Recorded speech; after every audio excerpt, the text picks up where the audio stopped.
আসসালামু আলাইকুম, টফি মনির চ্যানেল আপনাদেরকে স্বাগতম। আমি আজকে আপনাদের সাথে নতুন আরেকটা রেসিপি নিয়ে হাজির হলাম। আমার আজকের রেসিপি থাকছে জাতীয় ফুল দিয়ে জাতীয় মাছ রান্না। তো অবশ্যই ভিডিওটা না টেনে শেষ পর্যন্ত দেখে যাবেন, আশা করে ভালো লাগবে। আমি এখানে শাপলা ফুলটার ডাঁটাটা নিলাম। ডাঁটাটা নিয়ে আমি উপরে আঁশটা ফেলে দিয়ে এখন ভালো করে ধুয়ে পরিষ্কার করে নিয়ে নিলাম। নিয়ে আমি এখানে কিছুক্ষণ ভাপ দিয়ে নিব পাতিলের মধ্যে দিয়ে। আমি চুলোর আগুনটাকে মিডিয়াম আঁচে রেখেছিলাম।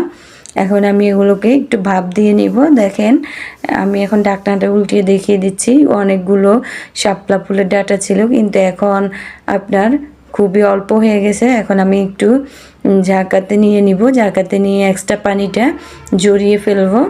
জড়িয়ে ফেলে আমি এখানে কড়াইটা অ্যাড করে দিলাম। আবারও অ্যাড করে দিয়ে আমি এখানে সাদা সয়াবিন তেলটা অ্যাড করে দিলাম।